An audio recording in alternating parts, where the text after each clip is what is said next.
जयकारा बोल मेरे श्री गुरु महाराज की जय। श्री परमहंस दयाल दादा गुरुदेव महाराज की जय। सर्वप्रथम दादा गुरुदेव जी के श्री चरण कमलों में लाखों करोड़ों बार दंडवत प्रणाम करते हैं और हम श्रवण कर रहे हैं अद्वैतानंद सच्चिदानंद प्रकाश में दादा गुरुदेव जी के इरशाद। और जो दूसरा भाग शुरू हुआ है भजन व फिक्र, उसका जो 9वां इरशाद चल रहा है, 1 से 8 और 9 के बीच हमने श्रवण किया है। अब 9वां ही इरशाद जो कि हमने आधा सुना था, अब आगे से शुरू कर रहे हैं। बड़े ही प्रेम से श्रवण कीजिएगा। हवासों को महसूसात की तरफ तवज्जो और उनसे ताल्लुकात ये है। सच बात तो है कि क्या ज्ञानी हर एक के लिए लाजिम है। अब फ़र्क सिर्फ इतना है कि जो शख्स किसी कर्म के करने की ख्वाहिश नहीं करता वही सन्यासी है, दादा गुरुदेव फरमा रहे हैं।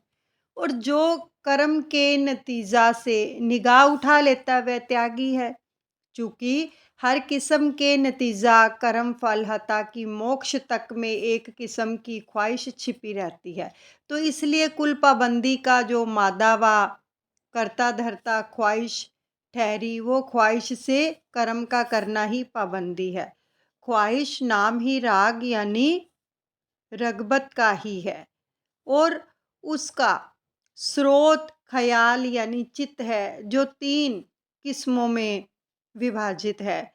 पहला है ख्वाहिश बका और दूसरा है ख्वाहिश इलम और तीसरा है ख्वाहिश सुंदर यानी आनंद।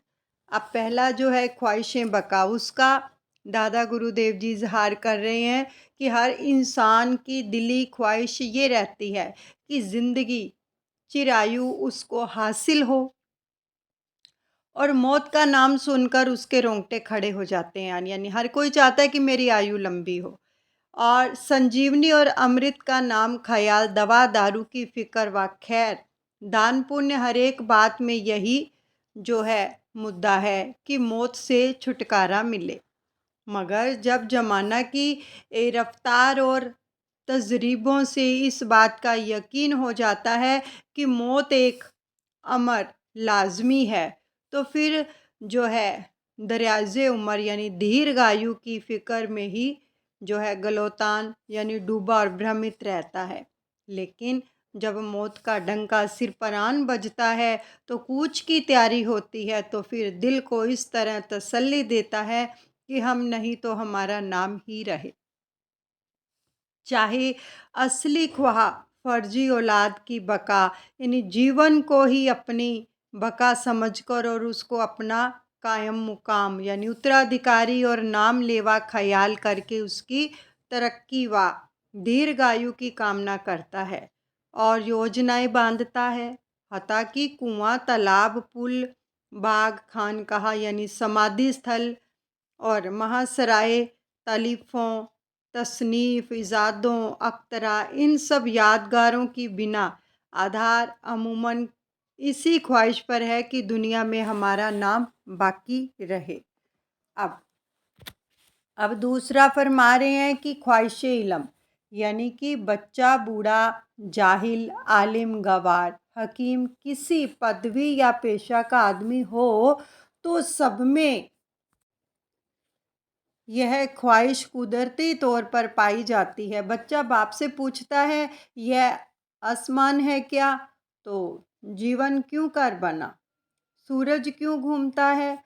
चांद क्यों घटता बढ़ता है? तारे किसने बनाए? गर्जा जो चीज़ उसको नज़र आती है उसकी हकीकत वो जानना चाहता है। गवार अब किसी बाबू या मुंशी से मिलता है तो पूछता है कि साहब, आप कहाँ तक पढ़े हैं? आपने क्या इम्तिहान पास किया? आपको क्या तनख्वाह मिलती है? आप क्या काम करते हैं? पढ़े लिखे आदमी आपस में पूछते हैं, फलां मुल्क में लड़ाई हो रही है, उसका क्या नतीजा हुआ, फला मुल्क में जलजला में कितनी जानें तबाह हुई। यानी किस्सा कहानी अखबार वगैरह के जो पढ़ना, यह सब इसी ख्वाहिश का नतीजा है। मगर यह तो ख्वाहिश इल्म की अदना सी यानी मामूली सी चाट है। जो लोग जिज्ञासु हैं उनमें यह ख्वाहिश ऐसी ज़बरदस्त हो जाती है कि उसकी प्राप्ति में उनको मरने की भी फुर्सत नहीं मिलती है। अब तिब्बी, रियाज़ी और फ़लसफ़ा जो है, मज़हब वगैरह मुख्तलिफ़ अलूमो कानून की किताबों की तालीफ़ों और तसनीफ़ यानी रचना इसी की ही बदौलत होती है। मगर इस ख्वाहिश का यह विशेषता है कि कभी पूरी नहीं होती। आदमी हमेशा यही चाहता है कि हर शय की असलियत व हकीकत को जाने, मगर कुदरत के कवानीन व इसरार बेहद हैं। जब मैदान इल्म की वुसअत पर नज़र करता है तो अपनी मालूमात उसको हकीरो न चीज़ मालूम होती है और अपने आप को तिफ़ले मकतब यानी मामूली विद्यार्थी समझता है। और जिस कदर इल्म हासिल करता है उसी कदर ख्वाहिश बढ़ती जाती है। अब तीसरा फरमा रहे हैं कि ख्वाहिशें सरूर यानी आनंद, और यह ख्वाहिश भी स्वाभाविक और क्या है, निहायती कवि यानी भारी उग्र है। कौन है जो राहत का ताल्लुब यानी इच्छुक और रंज से त्रस्त ना हो, और सब इसी धुन में लगे रहते हैं कि जहाँ तक बने और जिस तरह से बने, ऐशो निशात का सामान सुलभ रखें। मगर आदमी कितने ही सामान मुहैया रखे और कितनी ही कोशिश करे, मगर आराम की निस्बत तकलीफ़ में ज़्यादा गिरफ्तार रहता है। लेकिन उम्मीद एक ऐसा प्रिय वह संवेदक है कि जो हर हालत में उनकी प्रोत्साहन करता और कोशिशों पर जो है तत्पर रखता है, और आसूदगी यूं फुसलाता है कि क्या रंजो मलाल इन बातों का ख्याल भी दिल में ना लाओ। और खुदा ऐश की घड़ियां सलामत रखे, उम्र भर चैन किए जाओ। अब तो आराम से गुजरती है, आकबत की खबर खुदा जाने। यानी दुख दर्द में यूं ही तसल्ली देता है कि हमेशा एक से दिन नहीं रहते हैं। जब वे दिन ना रहते तो ये दुख की घड़ियां भी ना रहेंगी। और हमेशा जो है तजरीबा के खिलाफ यही यकीन दिलाता है कि जो हुआ सो हुआ, आइंदा ऐसा हरगिज़ नहीं होगा। हमेशा सुरूर व मतलाशी खोज में रहता है। और संक्षिप्त सुरूर जिस पर आदमी इस कदर जो है मोहित है, तीन तरह का है, एक जिस्मानी या हिस्सा, और दिमागी या अकली, और रूहानी या बातिनी। अब सुरूर जिस्मानी। अब जिस्मानी सुरूर वे है जो हवा से जाहरी यानी ज्ञान इंद्रियों और कर्म इंद्रियों के जरिया से हासिल होता है। मसलन नगमे, मीठा संगीत, कान की आकर्षण, इंसान व सुंदर वस्तुएं, आँख की खुशबू, अंबर व इत्रियात, नाक की ग़िज़ाएं, स्वादिष्ट व्यंजन, जबान की, और आशियाए नरम व मुलायम जो है त्वचा की लज्जत व जो है आसाइश है। जब कभी कई इंद्रियों की संतुष्टि एक वक्त में हासिल होती है तो लुत्फ़ भी दुगना हो जाता है। मसलन गवैया हो, सुरीला कंठ, और देखने में सुंदर भी, खाना हो, नमक मिर्च भी ठीक और बू बास भी अच्छी। जबकि एक एक वस्तु दो दो इंद्रियों की राहत ऐसी दिलकश होती है तो पांचों के यकजा यानी एक जगह समूह का तो कहना ही क्या है। चूँकि दौलत कुल राहतों की ज़मीन है, यानी अली पतंग मृग मीन गज, जरत एक ही आँच, तुलसी वह कैसे जिए जिसको लागे पाँच। रुपया पल्ले हो तो हर किस्म का सामान्य ऐश उपलब्ध हो सकता है, इसलिए इंसान इसकी तलब में सख्त कोशा रहता है। और लेकिन लज़्ज़ाइज़ें हिज़्ज़ी यानी कि इंद्रिया इच्छाओं में काम यानी ख्वाहिशें और नफ़सानी बड़ी ज़बरदस्त है। जब इसका भूत सिर पर सवार होता है तो दौलत, सेहत, इज़्ज़त, आबरू, जान, माल, दीन दुनिया सभी को उस पर वार देता है।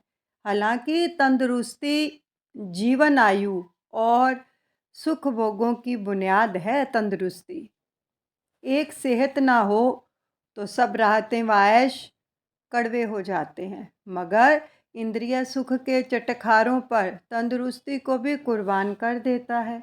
अब जिस्म व दिमाग एक हालत में देर तक रहने से जो है तकलीफ देह हो जाते हैं, लिहाजा उनकी तब्दील हालत से भी राहत होती है।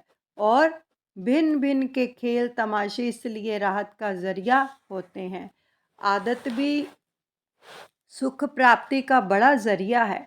मसलन हुक्का, पान व चाय और अन्य नशों वगैरह की जबकि लत पड़ जाती है तो उनको भी राहत हासिल होती है।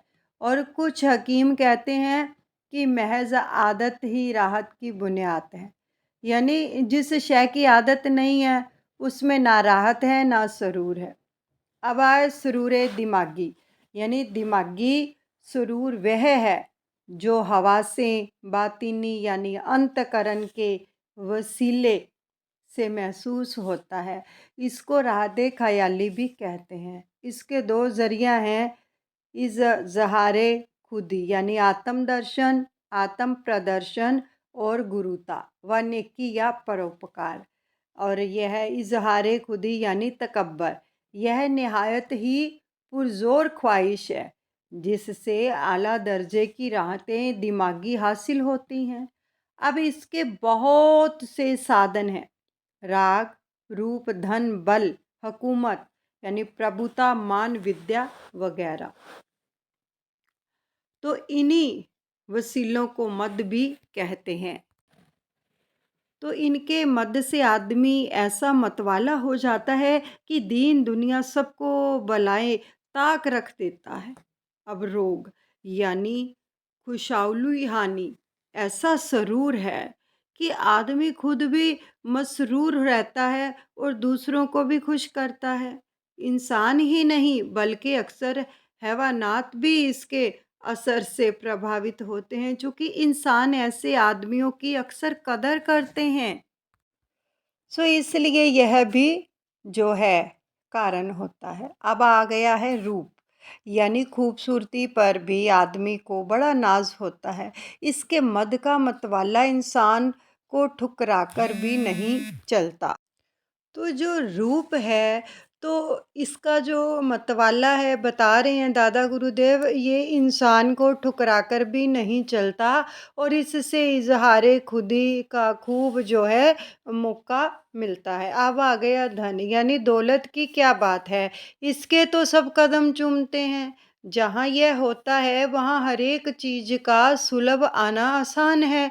अब राहतें जिस्मानी यानी शारीरिक सुख के अलावा आत्म प्रदर्शन का सुरूर भी हासिल होता है, क्योंकि अहले दौलत अपने साथियों में और जो है सामान्य ख्याल किए जाते हैं। अब है आगे बल, यानी ताकत भी इजहारे आत्म प्रदर्शन का वसीला है, क्योंकि ज़बरदस्त आदमी और औरों पर जो है गलबा हासिल कर सकता है। प्रभुता यानी हुकूमत, यानी उच्चतम जरिया इजहारे खुदी का है।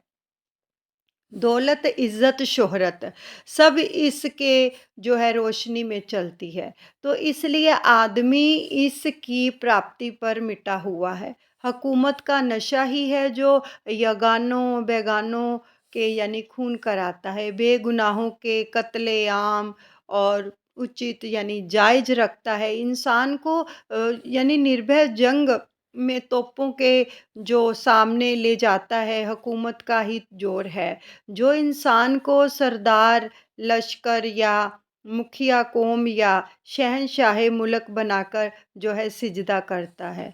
मान यानी नेक नामी में खुदी की ख्वाहिश बड़े बारीक तौर पर पोशीदा निहित रहती है। सब ख्वाहिशें सर्द हो जाएं, और मगर नेक नामी की ख्वाहिश अक्सर दिल में बनी रहती है। कैसा ही जो है वीतराग निस्पृह व बे यानी कि इंद्रियजित हो, एक लफ्ज़ और खिलाफ़े शान कह दीजिए, फ़ौरन आग बबूला हो जाएगा।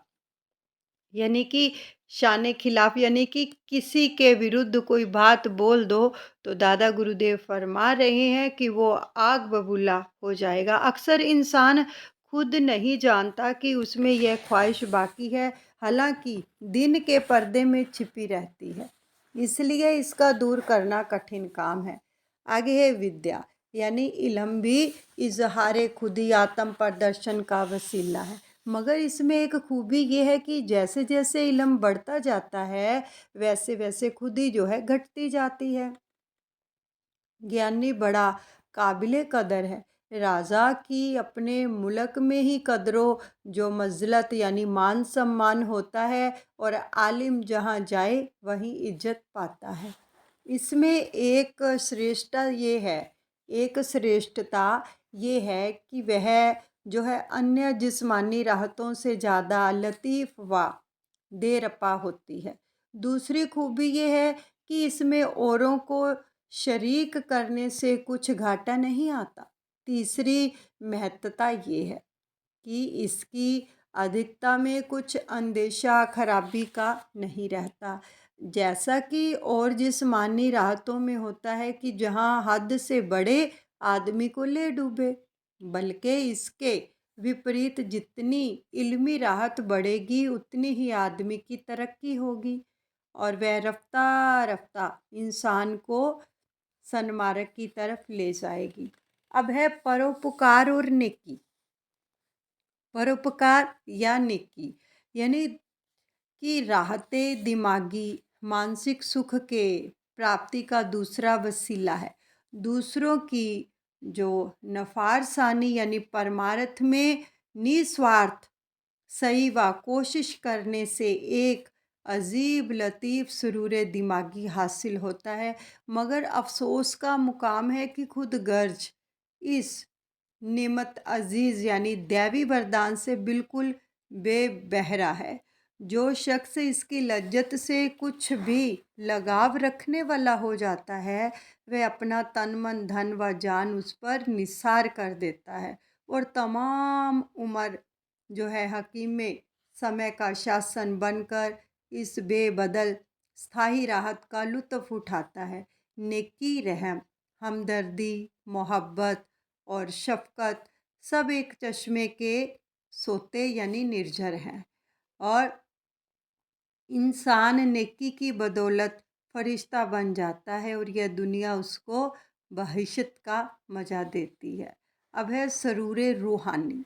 जब इंसान को नेकी की बदौलत आत्मिक शुद्धि हासिल होती है और एकाग्र होकर तल्लीनता में पहुंचता है, तो उसमें एक अजीब लुत्फ़ सरूर आत्मिक आनंद पैदा होता है, जिसको सरूर रूहानी कहते हैं। मगर इस सुरूर को सिर्फ अहले हाल ही मालूम कर सकते हैं। वे ऋषि मुनि औलिया के नाम से मौसूम यानी संबंधित किए जाते हैं। उनका बयान है कि सरूर जिस्मानी व सरूर दिमागी इसके तुच्छ जो है मरातिब अनुयायी हैं, और जिसको इसकी एक भी झलक ही नसीब हो जाती है, उसकी नज़र में दुनिया की कुल राहतें यानी सुख तुच्छ हो जाती हैं, और उनके मज़े ऐसे फीके पड़ जाते हैं कि फिर उनकी तरफ जो है रुचि नहीं होती।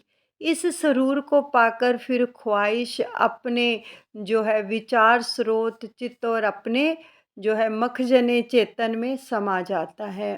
और यहाँ पहुंचकर ख्वाहिश अपनी सूरत स्थूल रूप को छोड़कर हालते अख्तियार करती हैं, और फिर उसकी तलबो तमन्ना की सूरत बिल्कुल नष्ट हो जाती है।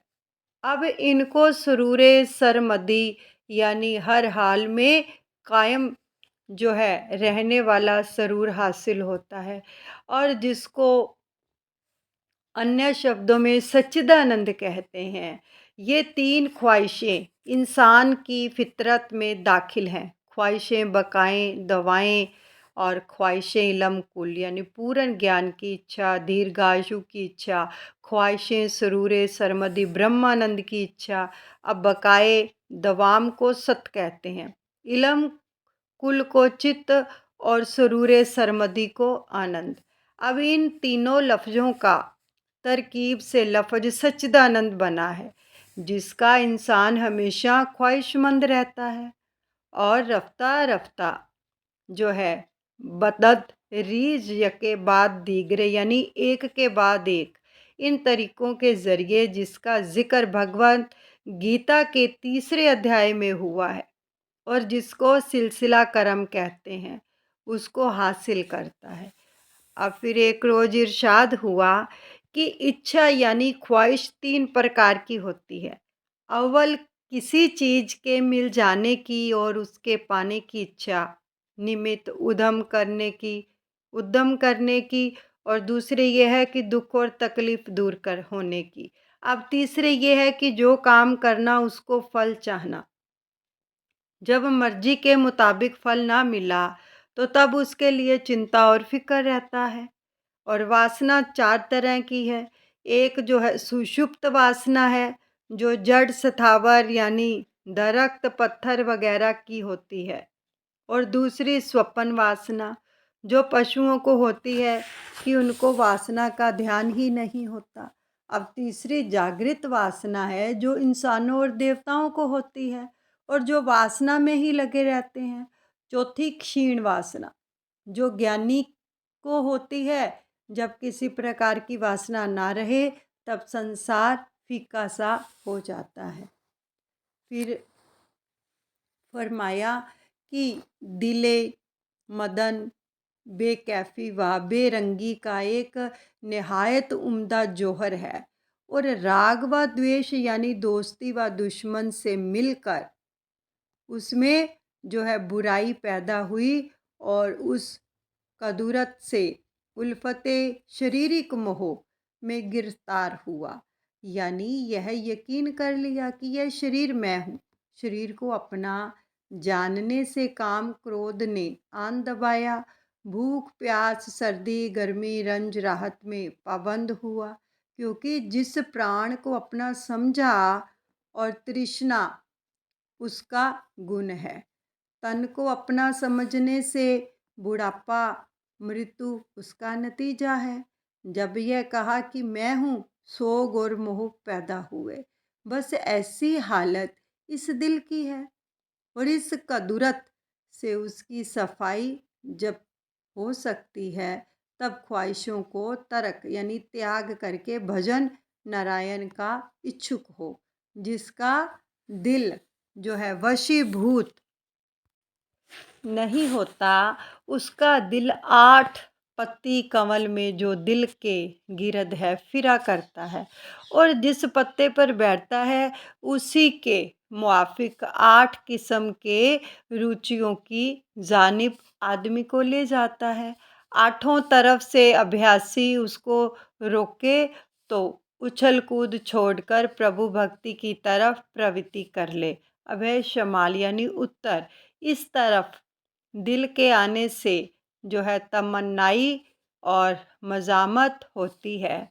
अब उत्तर पश्चिम में जब दिल आता है तो चित्त उच्चाटन होता है और सफ़र दूर दराज और हरकत वगैरह पर मुस्तैद होता है। अब है पश्चिम, जब इस तरफ दिल जाता है जो जराफत व खुश मिजाजी और राग व नाच वगैरह जो समान जी बहलाने की तरफ तवज्जो होती है। गोशाएं यानी पश्चिम उत्तर में जब दिल होता है तो मोह उत्पन्न होता है और ऐसा अनुमान होता है कि मेरा धन मेरी स्त्री वगैरह। अब दक्षिण, जब दिल यहाँ पहुँचता है जुल्म मर्दे आज़ादी यानी मानवी मुक्त और कठोरता व जहाद करता है, जहाद ये कराता है। और पूरब दक्षिण की तरफ जब दिल प्रवृत्त होता है तो आलम व प्रमाद की ज्यादती होती है। अब है पूरब। जब दिल इस हस्ती में आता है तो नेक कर्म पर तवज्जो होती है और गैर व नफ़ा चाहता है। यानी गोशाएं मशरिक़ व शमाल, पूरब उत्तर में जब दिल जाता है तो दान और फिजूल खर्ची की तरफ ख्वाहिश होती है। और जब दिल बजाए खुद रहता है, यानी सुख त्याग व तजरद के ख़यालात की सृष्टि से ख्वाहिश करता है और जानिबे जो है वहदानियत यानी भक्ति की ओर, परमात्मा की ओर प्रवृत्त होता है। इसलिए भजन और अभ्यास के जरिए से इसको अपने काबू करना और अपनी जगह पर रखने का जतन करना चाहिए। अपने मन को, अपने दिल को फरमा रहे हैं कि भजन अभ्यास करके ही इस दिल को काबू करना चाहिए।